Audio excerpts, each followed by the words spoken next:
Buongiorno telespettatori di Tele4, benvenuti all'anteprima del telegiornale delle 13:20. Quest'oggi siamo in compagnia di Manlio Romanelli, imprenditore che di recente, assieme ad altri 18 tra imprenditori e imprenditrici, ha ricevuto il premio Maestro del Made in Italy, un premio che è promosso dalla Fondazione Imprese e Competenze per il Made in Italy, e a consegnare il premio è stato il ministro Urso e anche il ministro Valditara. Allora, domanda un po' sciocca, ma serve per iniziare. Desumo che sia anche una grande soddisfazione, soprattutto. Buongiorno a tutti. Sì, è stata una soddisfazione, devo dire un po' inaspettata, perché nel campo della tecnologia, diciamo, non è facile venire riconosciuti come portatori del Made in Italy nel mondo. Sì. Ed è stata una grande soddisfazione. Ed è stato anche molto bello il fatto che questa iniziativa, che è il primo anno che viene realizzata, sia stata fatta in accordo fra il Ministero delle Imprese e dell'Istruzione e il Ministero dell'Istruzione e del Merito, perché si cerca di collegare gli aspetti positivi del Made in Italy anche alle giovani generazioni. Quando si riceve un riconoscimento come questo, credo che come dire, sia una sorta, uso un termine che forse non è correttissimo, quasi di spartiacque, nel senso, significa riconoscere quello che è stato fatto, significa però anche nel contempo, come dire, un'assunzione di responsabilità da parte di chi riceve il riconoscimento per quello che c'è ancora da fare. Ma sicuramente è un segno che quello che si è costruito ha delle radici, in questo caso nella capacità italiana di coniugare l'artigianalità con anche i processi industriali e anche la necessità di preservare questo patrimonio in tutti i campi e trasmetterlo alle giovani generazioni per permettere di mantenere pur nel mondo globalizzato e competitivo questa particolarità italiana che ci ha resi una potenza industriale e che ci ha resi noti nel mondo.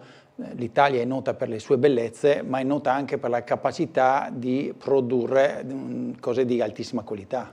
Prima di fare la domanda che ho in mente, ne faccio un'altra, nel senso, ecco, il concetto stesso di Made in Italy, no? Perché noi, come diceva lei anche all'inizio, lo associamo in genere a qualche cosa d'altro, no? Più a qualche cosa che ha a che fare con un concetto alto di artigianalità. Il Made in Italy è associato di solito alla moda, anche alla cultura per certi aspetti. È un pochettino più... è secondario, mettiamola così, associarlo ad altro. In realtà mi pare di capire che, soprattutto in giro per il mondo, questo altro ci è riconosciuto. Sì, ci è riconosciuto, e la prova sta nel fatto che noi siamo partiti da zero e abbiamo creato una multinazionale che lavora oggi in 110 paesi nel mondo, da una start-up nata nel 2001, 25 anni fa, insieme ai miei soci Leonardo Comelli e Mike Sponza. E siamo riusciti a creare un qualcosa anche nel mondo della tecnologia che ci viene riconosciuto proprio perché siamo italiani. Noi ci occupiamo di contenuti emozionali, di contenuti digitali che vengono diffusi nei punti vendita, sostanzialmente nei negozi, quindi gli schermi, la musica, i video wall, i LED wall, i touch point, quindi tutte le applicazioni digitali, i totem. E ci viene riconosciuto anche in questa cosa che sembrerebbe a prima vista fredda tecnologia, la capacità però di essere sempre concentrati sul contenuto e quindi sull'emozione che si vuole provocare nel cliente che visiterà quel punto vendita. E questo è dovuto alla nostra italianità noi stessi siamo stati stupiti. Va detto che noi siamo cresciuti sull'onda della grande moda italiana, dei nostri grandi clienti della moda italiana che ci hanno portato in giro per il mondo fornendo i loro negozi, e quindi questo DNA è rimasto in tutta la nostra attività. E invece l'altra domanda che mi incuriosisce proprio come ragionamento, perché in genere quando si parla di noi italiani si sottolinea diciamo, la nostra capacità di adattamento a più o meno qualsiasi cosa.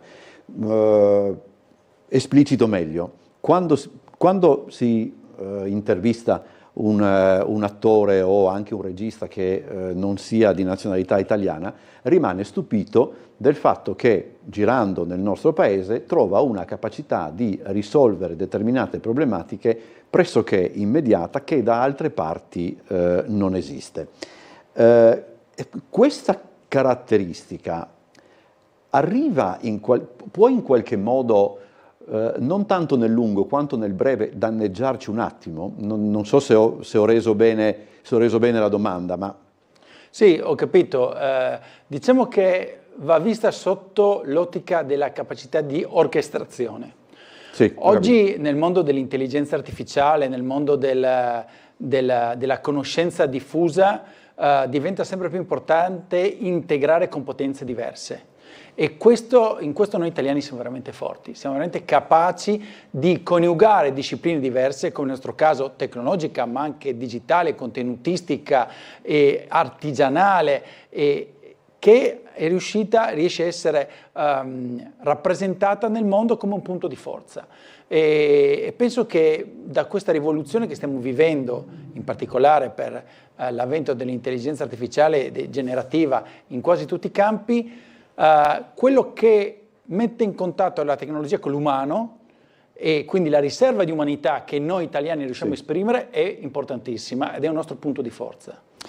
Lei ha detto prima, no? Ha sottolineato l'importanza che ha consegnare il premio e quindi a come dire, evidenziare l'interesse per il riconoscimento sia stato anche il ministro della pubblica istruzione e del merito.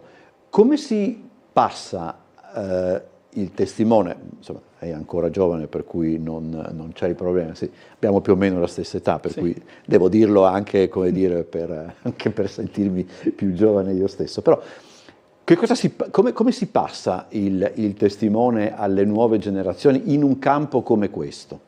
Ma è fondamentale lavorare all'interno della propria azienda per rendersi conto che in generale ed in particolare nelle nuove generazioni i riferimenti non sono solamente quelli retributivi, ma mettere in primo piano il valore delle persone nella organizzazione della vita aziendale.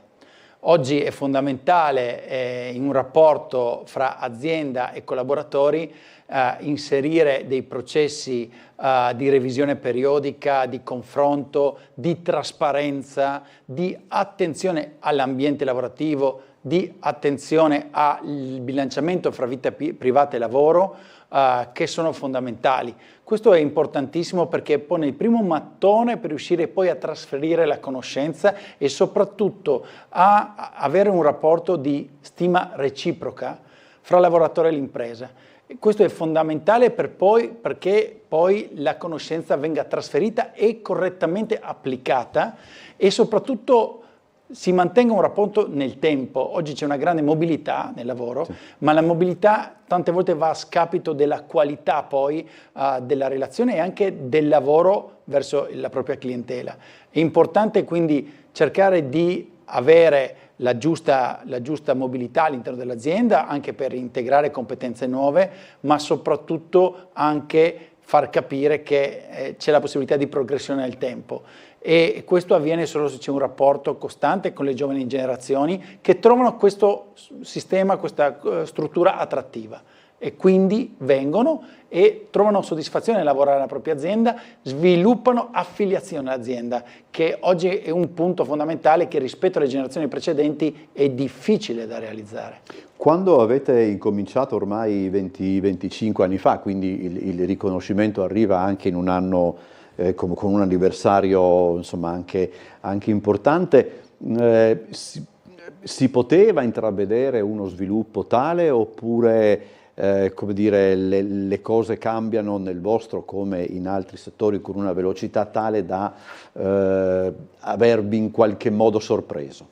Diciamo che noi abbiamo iniziato sull'onda dell'era di internet Sì. E abbiamo pensato a utilizzare la rete non tanto con applicazioni, diciamo, web, e quindi che vanno a interessare la singola persona rispetto a quello che è il mondo della rete, ma utilizzare la rete per trasmettere contenuti, cose che prima erano solamente relegate alla trasmissioni televisive, per esempio, sì. No? Quindi via etere, oppure sostanzialmente ai giornali e ai sistemi tradizionali. Noi abbiamo pensato di trasferire questo concetto nel andare sul singolo punto, perché la nostra particolarità è che noi gestiamo 85.000 punti digitali, punti vendita nel mondo, in 110 paesi per 500 brand, e però ognuno dei punti digitali che noi gestiamo ha un contenuto personalizzato che riguarda quel monitor. È un concetto molto diverso da quello della trasmissione televisiva che parte da un punto e colpisce tutti in modo uguale. Sì, il nostro è una trasmissione che va su quello schermo che si trova in quel punto, che deve avere quei contenuti perché è agganciato a quel contesto fisico. Questo noi siamo stati precursori in questo, si è molto sviluppato. Oggi ci troviamo alla sublimazione di questo concetto perché il digitale sta continuando a crescere.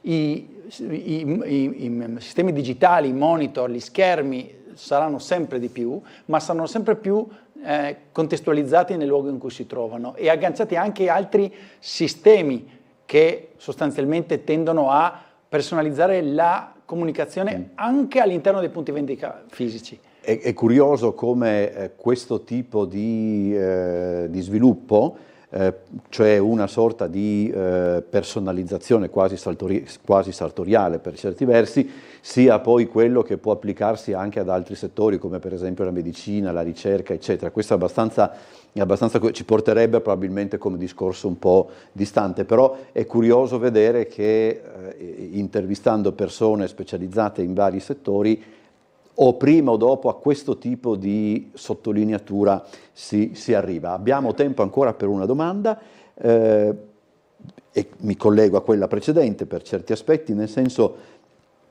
come immagina il vostro settore, diciamo solo fra 5 anni, senza andare, perché immagino che cambierà parecchio anche in solo 5 anni.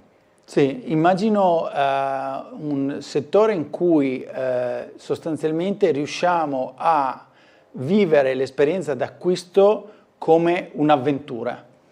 L'elemento specifico del prodotto che andiamo a acquistare calerà di importanza rispetto all'esperienza di acquisto che faremo. Il consumatore è, per fortuna, sempre più informato, sì. Ha guardato prima in rete quello che vuole cercare e quindi a quel punto la differenza di comprarlo online e andare in un punto vendita fisico è l'esperienza che farà in questo punto vendita. Quindi il digitale è uno strumento per capire meglio come è fatto un prodotto, capire meglio il contesto, i valori a cui si ispira il brand, per esempio nel campo della sostenibilità, quindi la filiera con cui quel prodotto è stato, ha seguito, la filiera che ha seguito quel prodotto dal suo inizio allo scaffale, e questo ha bisogno di supporti digitali. Quindi io penso che il futuro, io vedo la nostra azienda sempre più occupata a avere una grande numerosità di punti digitali e trasmettere il contenuto specifico che in quel momento serve, senza dimenticare la spettacolarità. È molto importante perché diciamo, l'emozione viene trasmessa anche attraverso grandi schermi, contenuti sempre nuovi. Grazie allora a Manlio Romanelli. Ricordiamoci che Romanelli, appunto come dicevo prima, assieme ad altri 18 fra imprenditori e imprenditrici, è stato insignito del premio maestro del Made in Italy. Complimenti, buon lavoro. Adesso noi andiamo in pubblicità, poi il telegiornale delle 13:20.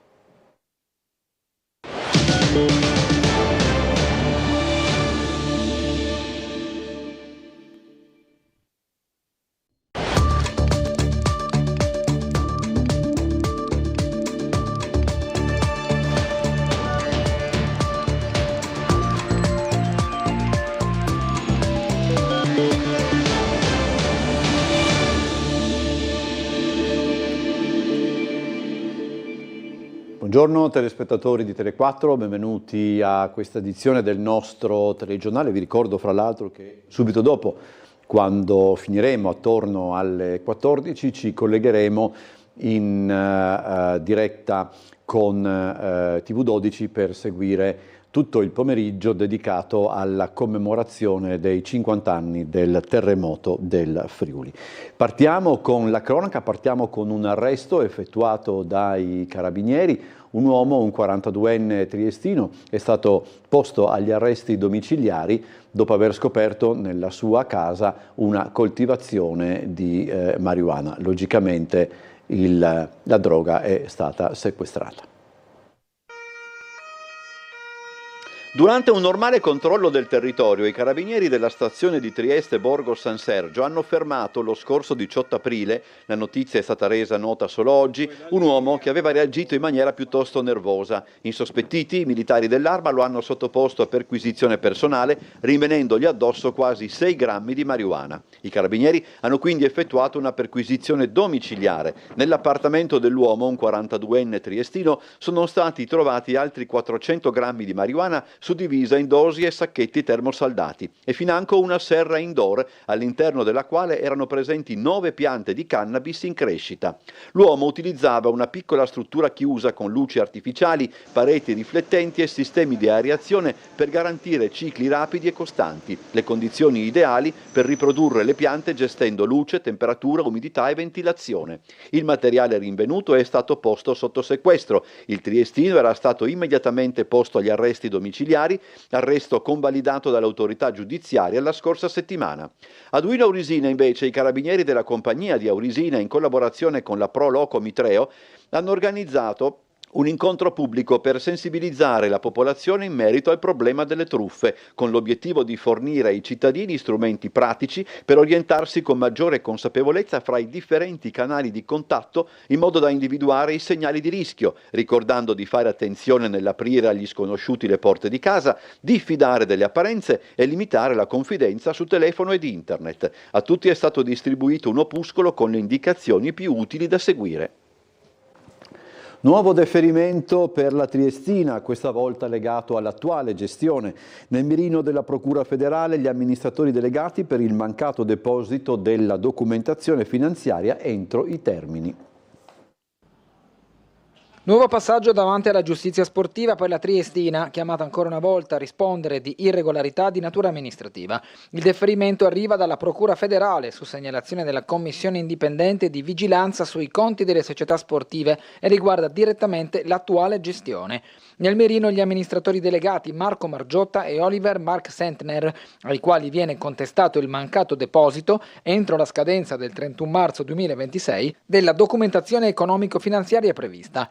Tra gli atti non presentati figurano le relazioni del collegio sindacale e del revisore legale, oltre ai documenti allegati al bilancio e alla semestrale, inclusi gli indicatori di liquidità, indebitamento e costo del lavoro, nonché i report consuntivi e le analisi sugli scostamenti rispetto al budget. Un quadro che secondo la Procura configura una violazione degli obblighi informativi richiesti alle società professionistiche. Insieme ai dirigenti è stata deferita anche la Triestina, chiamata a rispondere sia per responsabilità diretta sia per responsabilità propria. A differenza di precedenti vicende, il procedimento non coinvolge le gestioni passate, ma si concentra sull'attuale assetto societario, riaccendendo i riflettori sulla solidità e sulla trasparenza dei conti del club. Parliamo adesso della situazione della Startech. Sono pronti a scioperare nel caso in cui gli stipendi arretrati non arrivassero entro venerdì i lavoratori appunto dello stabilimento che si sono riuniti oggi in assemblea. Vediamo il servizio di Laura Buccarella. Un'assemblea molto partecipata di lavoratori e lavoratrici che vengono da anni di incertezza, di ammortizzatori sociali, di preoccupazione rispetto al loro futuro, che avevano finalmente tirato un respiro di sollievo alla fine dello scorso anno e che oggi sono seriamente preoccupati della situazione. Volti tesi e preoccupati alla partecipata assemblea dei lavoratori Startech di questa mattina. I sindacati hanno riferito dell'incontro di ieri che non ha fornito le risposte sperate, in particolare sul futuro del piano piano industriale e sui finanziatori, tanto che i dipendenti hanno annunciato possibili azioni di protesta se gli stipendi d'aprile non saranno erogati entro venerdì, come promesso dall'amministratore delegato sia ai sindacati che alle istituzioni. Abbiamo deciso e votato che qualora gli stipendi, che saranno il primo banco di prova delle promesse, degli impegni che l'azienda ha assunto venerdì, non fossero pagati, apriremo subito uno stato di agitazione e decideremo assieme le iniziative da fare. C'è grande preoccupazione, abbiamo visto facce tirate, insomma c'è forte preoccupazione di una situazione che sembrava essere risolta nel migliore dei modi, che improvvisamente ha fatto tanti passi indietro. Chiaro che c'è attesa, c'è ovviamente rabbia per quello che sta succedendo in questi giorni, ma anche la speranza che possa essere, diciamo, un brutto temporale che passa. Ecco. C'è un misto di smarrimento, una consapevolezza, ed è veramente strana questa cosa qua, perché il fatto stesso che gli stipendi non siano arrivati smarrisce le persone, soprattutto perché siamo in una situazione di un ammortizzatore e quindi c'è la gente che è penalizzata. Resta il fatto che comunque noi chiediamo rispetto per i lavoratori, rispetto per i sindacati, perché certe informazioni devono essere chiare e puntuali. Parliamo adesso dei dati relativi al porto e della situazione internazionale. Lo spunto è un convegno che si è tenuto questa mattina all'Università di Trieste. Preoccupa questa acuirsi potenziale della crisi energetica. Chiaramente noi siamo molto vincolati anche a Suez, quindi quando ci sarà effettivamente uno sblocco completo, oggi Suez lavora a circa il 30%, e allora per noi sarà un grande vantaggio. Fino a quando ci sarà un lavoro ridotto, diciamo, di Suez, saremo in difficoltà. Nonostante il sistema regga, anche in virtù del legame a livello di traffici fra il porto di Trieste e i mercati forti dell'Europa centrale e orientale, non si può ignorare la situazione dello Stretto di Suez e la durata del conflitto in Medio Oriente, con la conseguente crisi energetica. È l'analisi di Marco Consalvo, presidente dell'autorità di sistema portuale del mare Adriatico orientale, a margine di un convegno dedicato alla portualità, ospitato all'Università degli Studi di Trieste. Ad oggi, comunque, il dato sui traffici è positivo. No, è chiaro che l'effetto, soprattutto sui costi energetici, sta impattando sul costo dei noli, sul costo dei trasporti, sia soprattutto quelli terrestri. In ogni caso i numeri anche di aprile non sono affatto male, vediamo, ancora un po' presto. È chiaro che abbiamo questa incognita della durata, della profondità e dell'estensione di questo conflitto e di questa crisi internazionale, che può avere, sta già avendo, ma può avere effetti molto più ampi. Ancora una volta Consalvo rimarca l'importanza dello sblocco della stazione di Servola, perché rappresenta l'infrastruttura chiave per raddoppiare la capacità ferroviaria e logistica. Perché è fondamentale, senza Servola il porto non può avere sviluppo. Noi potremmo fare delle ottimizzazioni, ma un vero sviluppo non possiamo averlo senza la nuova stazione di Servola, che consentirebbe anche l'aggancio all'alta viabilità triestina e quindi un rapporto col territorio più efficace e migliore. Torna dall'11 al 13 maggio Pneumo Trieste 2026, in questo caso congresso nazionale dedicato alle malattie respiratorie organizzato dalla pneumologia dell'ospedale di Cattinara e dall'Università degli Studi di Trieste sotto il coordinamento scientifico del professor Marco Confalonieri. La Regione, il Comune e l'associazione Amar FVG hanno garantito il loro patrocinio. L'evento sarà ospitato al Savoia Excelsior e porterà in città oltre 600 professionisti da tutta Italia, con la partecipazione di relatori nazionali ed internazionali, pneumologi, allergologi, intensivisti, infettivologi, oncologi, radiologi, chirurghi toracici, fisioterapisti, infermieri e tecnici discuteranno le principali novità nella diagnosi e nella cura delle malattie respiratorie. Il congresso affronterà temi di forte impatto anche per i cittadini, quali asma, apnee del sonno, broncopolmonite, inquinamento domestico, malattie rare del polmone, tumori, infezioni respiratorie, pleuriti e insufficienza respiratoria. Occupiamoci adesso di SOS Truffe, un'iniziativa che è stata presentata questa mattina in comune. Vediamo il servizio.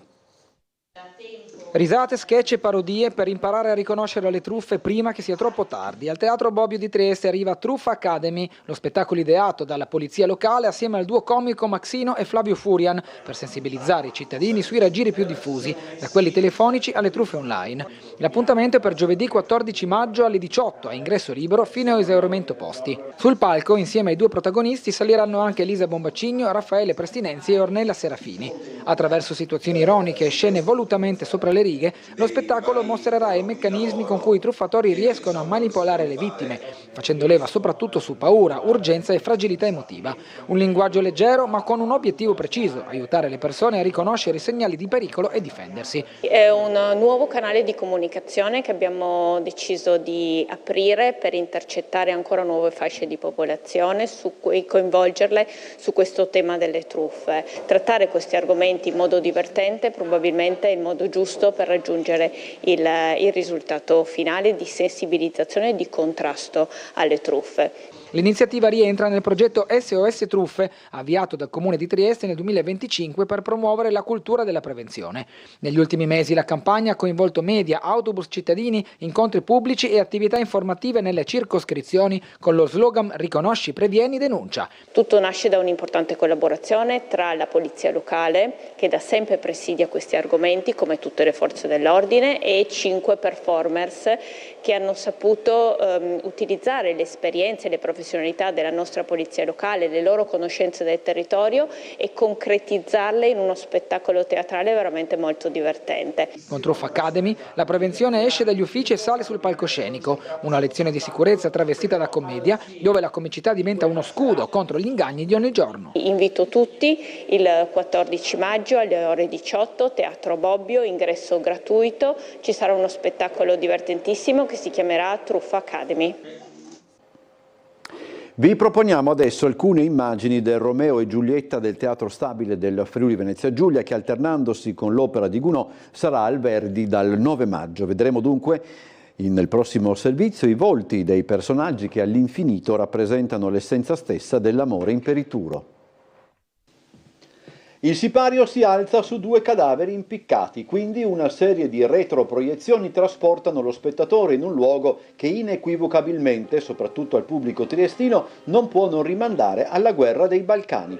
Agiranno qui i protagonisti di una delle produzioni più attese dello Stabile regionale, il Romeo e Giulietta di William Shakespeare, che sarà in scena al Verdi da sabato 9 in alternanza con l'opera di Gounod, un progetto a dir poco intrigante. Diretto da Paolo Valerio, in cabina di regia anche per la lirica, lo spettacolo, oggi vi è stata la prova in costume e filata, racconta la vicenda immortale e infinita immaginata dal bardo con un piglio che si annuncia non tanto giovanilistico ma il più contemporaneo possibile, puntando su una scenografia particolarmente coinvolgente firmata Francesca Tunno, che molto duplica, e nella scena del ballo su melodie facilmente riconducibili a territori a noi viciniori. Giovani sono gli attori, come è giusto che sia, e chissà che la scelta non sia stata in qualche modo rafforzata anche dagli incontri che il direttore dello Stabile ha avuto nei mesi scorsi con gli studenti delle superiori, che non possono non aver incontrato la sensibilità di una persona come Paolo Valerio. Ad un primo sguardo i ragazzi, tutti professionisti intendiamoci, sembrano molto liberi di muoversi e gesticolare. Sarà bello per gli spettatori conoscere dunque il Romeo di Giacomo Albaitz Cohen, la Giulietta di Francesca Truci e il Mercuzio di Pietro Sparvoli, laddove la nutrice di Fulvio Falzarano già si fa ricordare. Allora adesso ci fermiamo per la pubblicità, poi torniamo con altri servizi, quindi rimanete in nostra compagnia. Rientriamo in studio e parliamo del terremoto del Friuli di 50 anni fa, lo abbiamo fatto con il sindaco di Trieste, Roberto Di Piazza. Avevo 23 anni, 50 anni fa, siamo andati a mettere a posto il supermercato di Marchetti che aveva avuto dei danni incredibili. Pensate, cari concittadini, c'erano 20 centimetri di liquidi per terra, tutto rotto, scaffalature. La cella delle carni si era spostata di una decina di metri, pensate voi.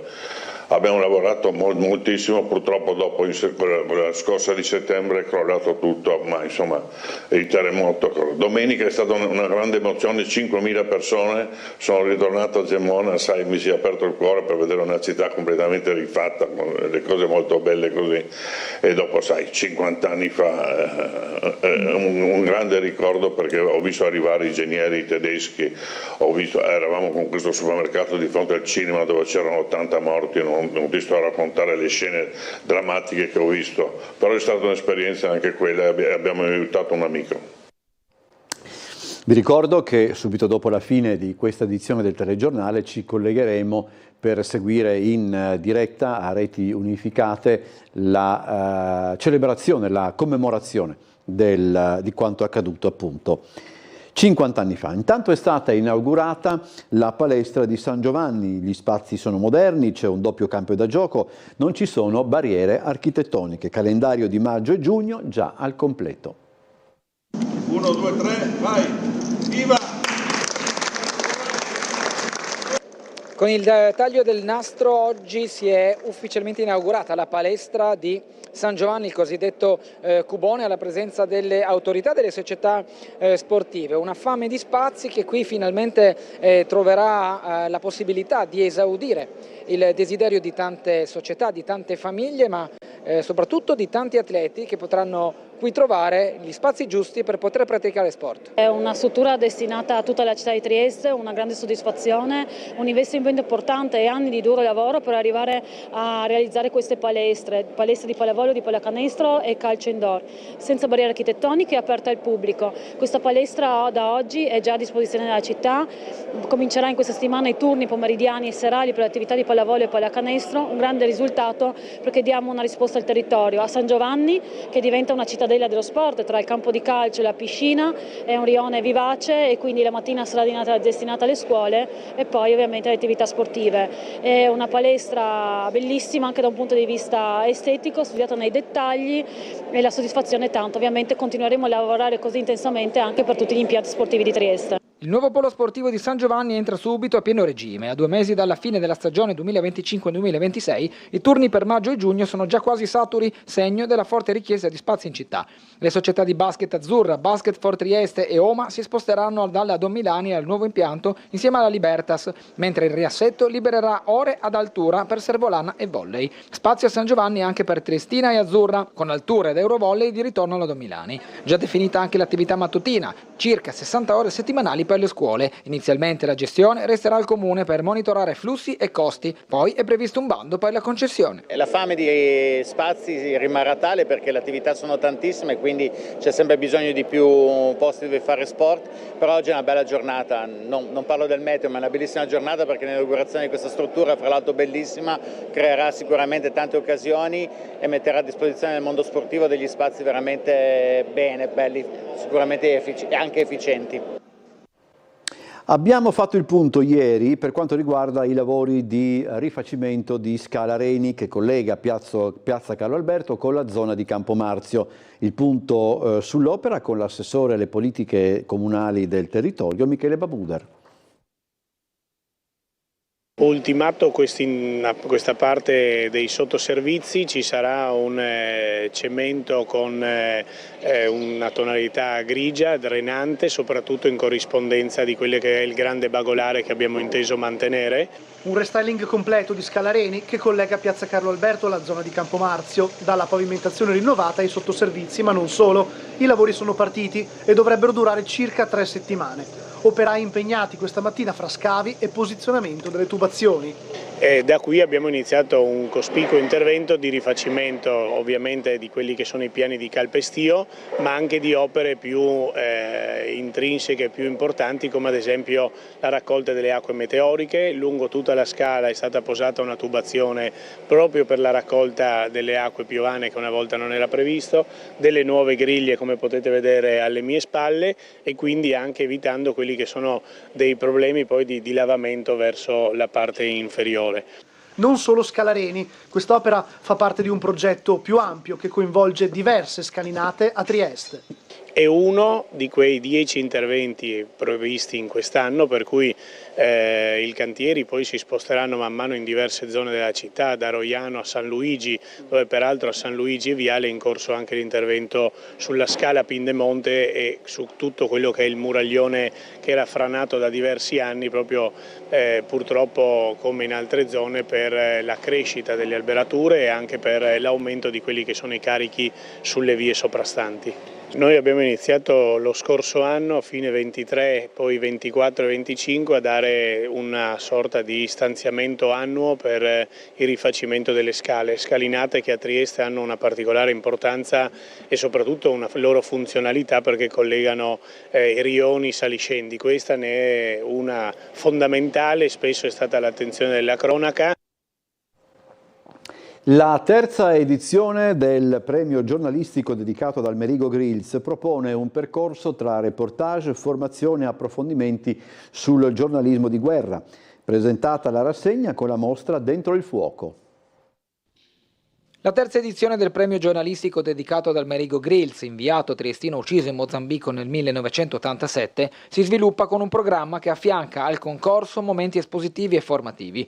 La rassegna è stata presentata a Palazzo Costanzi insieme all'apertura della mostra Dentro il fuoco, visitabile fino al 14 maggio. L'esposizione raccoglie reportage, immagini e video realizzati da inviati italiani e giovani cronisti premiati nelle scorse edizioni, offrendo uno sguardo diretto sui conflitti, dai più noti a quelli sconosciuti, crisi internazionali ed emergenze sociali. Questo premio è dedicato ai giovani giornalisti, non a chi ha i capelli bianchi come me, cioè a tutti quelli che fanno questo mestiere o vogliono fare questo mestiere. Fra i premiati ci sono anche dei giovanissimi al di sotto dei 40 anni. Però questo premio non deve essere fine a se stesso, cioè gli diamo solo il riconoscimento, ma cerchiamo di realizzare degli eventi che possano essere utili ad andare sui campi di battaglia in sicurezza. Accanto al premio, spazio anche alla formazione con corsi dedicati alla sicurezza sul campo, al primo soccorso e alle tecniche di racconto nei teatri di guerra, oltre a un incontro pubblico su geopolitica e informazione. Organizziamo un corso di sopravvivenza, un corso di come si sopravvive in zone ostili e anche di primo soccorso, che è assolutamente fondamentale, per una decina di giornalisti, di cui poco più della metà sono della regione. La premiazione è in programma il 18 maggio a Milano, con una giuria composta da firme di primo piano del giornalismo italiano. Lo facciamo perché la prima regola in un reportage di guerra non scritta è quella di portare la pelle a casa, e poi se porti a casa la pelle porti a casa anche il pezzo. Sarà il prossimo il weekend della Maker Faire Trieste, la festa della creatività, della scienza e della tecnologia, che è giunta alla 13ª edizione. Then you may take me to the fair. L'appuntamento con la 13ª edizione della Maker Faire Trieste per sabato 9 e domenica 10 maggio, rispettivamente dalle 12 alle 20 e dalle 10 alle 18. Un orario ampliato rispetto al passato, con la manifestazione che conferma la particolare attenzione nei confronti di giovani e studenti. Questo è un modo nella città della scienza per antonomasia di avvicinare i più piccoli al gioco e alla matematica. Del resto l'abbiamo visto anche adesso con una semplice dimostrazione su un laboratorio per dei disegni. Anche i più adulti rimangono affascinati ed estasiati dal fatto di come la matematica e come la ricerca scientifica possa diventare qualcosa di bello, tangibile, concreto, appartenente alla vita di tutti i giorni.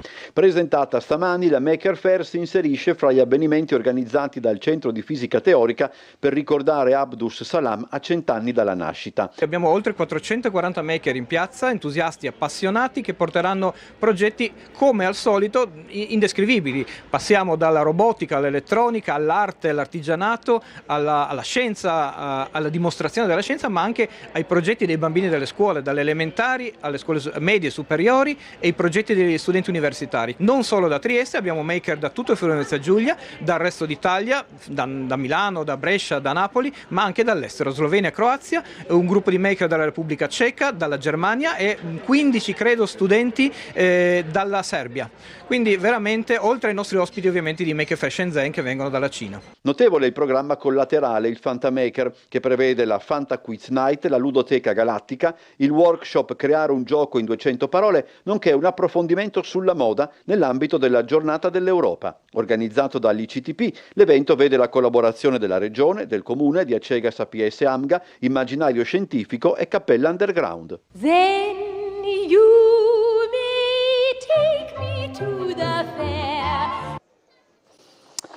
Nasce il coordinamento Impresa Cultura Gorizia, l'annuncio durante la celebrazione degli 80 anni dalla nascita di Confcommercio Gorizia. L'abbiamo declinata da livello nazionale a livello provinciale, siamo la prima provincia che apre appunto a questo mondo dell'impresa culturale. Nasce il coordinamento goriziano Impresa Cultura sulla scia di quello nazionale Impresa Cultura Italia Confcommercio, per rafforzare il ruolo economico e sociale della cultura, favorire il dialogo fra imprese e istituzioni, sostenere la competitività del settore e promuovere politiche e progetti in questo campo. È quanto annunciato nel capoluogo isontino in occasione dell'80° anniversario di Confcommercio Gorizia. Ma soprattutto l'abbiamo voluto fare perché va in continuità con quello che è stato il progetto dei Bandi Borghi che si è declinato su 3 anni, 24, 25 e 26, lo concluderemo fra poche settimane, che ha rivitalizzato sempre attraverso la cultura, ecco da qui lo stimolo e la continuità, riattivando tutta una zona della città che è la via del Rastello, così chiamata, la zona che si collega al borgo del Castello, che era una zona depressa della città, una zona dimenticata, commercialmente dimenticata. Oggi noi l'abbiamo rimessa in moto. Durante l'incontro il presidente della regione Massimiliano Fedriga ha annunciato di voler valorizzare ancora di più la Digital Art Gallery di Gorizia e guarda al futuro per l'attrattività del territorio. Entro qualche mese credo entrerà fra le prime 10 attrazioni più viste a livello italiano, ma vogliamo potenziarla e stiamo ipotizzando di fare il primo festival d'arte digitale europeo proprio a Gorizia, coinvolgendo artisti da tutto il mondo, e i vincitori saranno esposti proprio alla Digital Art Gallery. Non solo, la proposta che ho lanciato proprio oggi per gli 80 anni di Confcommercio è quello di fare diventare di Gorizia il primo vero centro commerciale ma cittadino, cioè di una città non finto, ricostruito in un palazzo fuori, cioè la città può diventare attrattiva se riusciamo a fare accordi e portare le grandi marche del Made in Italy, i grandi marchi del Made in Italy a Gorizia. Cambiamento, una delle parole chiave dell'incontro di oggi, la capacità di rinnovarsi. Stiamo davvero aprendo Gorizia a un mondo nuovo, perciò la Confcommercio, ma anche tutti gli enti locali, il territorio che oggi conosciamo di Gorizia è piacevolmente condannato a cambiare, perché ormai gli indici stanno cambiando. Pensiamo a Gorizia che in 50 anni aveva perso il 25% della popolazione, oggi abbiamo invertito la tendenza, nuovi insediamenti industriali, nuovi appartamenti, nuove attività di impresa, tanto turismo, tanto appeal. Ecco perciò la realizzazione di questo progetto della Nuova Gorizia necessariamente va realizzato con tanti stakeholder e ovviamente oltre che gli enti locali assolutamente anche le categorie che fanno impresa, in primis naturalmente Confcommercio. Parliamo adesso della situazione della pallacanestro Trieste. Fra pochi minuti il sindaco di Piazza incontrerà il general manager Arcieri. In campo ci sono parecchie realtà impegnate per evitare che il titolo sportivo passi a Roma o a Milano. C'è anche un impegno da parte della regione, vediamo. Noi dall'inizio ovviamente abbiamo seguito la questione pallacanestro Trieste, non ho ancora delle certezze rispetto ai percorsi ipotizzati perché la proprietà non è regionale. Detto questo, supporteremo ovviamente qualsiasi iniziativa volta a garantire che la pallacanestro Trieste, che io ricordo Trieste è la seconda piazza più importante d'Italia a livello di numeri, quindi sarebbe un danno penso anche per la Lega stessa veder penalizzata in modo così una piazza così importante. Continuiamo a lavorare, dopodiché, lo dico con chiarezza, io sono abituato a parlare quando ho delle certezze. Così il governatore Massimiliano Fedriga ha confermato come l'amministrazione regionale, che ha sponsorizzato con il marchio Io sono FVG la pallacanestro Trieste, si stia muovendo sotto traccia per garantire il futuro del basket di vertice nella città della Bola. Parole che fanno il paio con quelle del vicepresidente della giunta regionale e assessore allo sport Mario Anzil, a margine dell'inaugurazione della palestra di San Giovanni a Trieste. Anzil ha sottolineato come il tema sia molto delicato, spiegando come si stia lavorando anche a un progetto complessivo per la gestione sostenibile delle realtà professionistiche. Sul futuro della palla spicchi nostrana ha parlato anche il presidente regionale del CONI, Andrea Marcon. Lo sanno tutti che sono friulano, io posso dire che il basket a Trieste è il basket vero, non si può pensare al Friuli Venezia Giulia senza la pallacanestro Trieste. La pallacanestro Trieste ai livelli in cui è adesso speriamo che si possa mantenere anche in futuro. Certo che sono brutti colpi e brutti momenti, il Friuli Venezia Giulia tutto nella sua interezza ha bisogno assolutamente del calcio e del basket alto livello a Trieste e dobbiamo augurarci tutti di ritornare, che tornino molto velocemente quei tempi, perché veramente non è pensabile di poter rinunciare a una realtà da 7.000 tifosi ogni domenica per vedere una partita di basket. Credo che assolutamente questo dobbiamo lavorare tutti assieme per evitarlo. Allora, chiudiamo qui questa edizione del nostro telegiornale. Come vi ho anticipato durante la stessa edizione, alle 14 ci collegheremo in diretta anche con TV12 per seguire le commemorazioni per i 50 anni del terremoto del Friuli. Ci saranno anche il Presidente della Repubblica Mattarella e il Primo Ministro Giorgia Meloni. Vi do quindi appuntamento al nostro telegiornale delle 19:30, l'edizione serale. Rimanete in nostra compagnia, buon pomeriggio e a più tardi.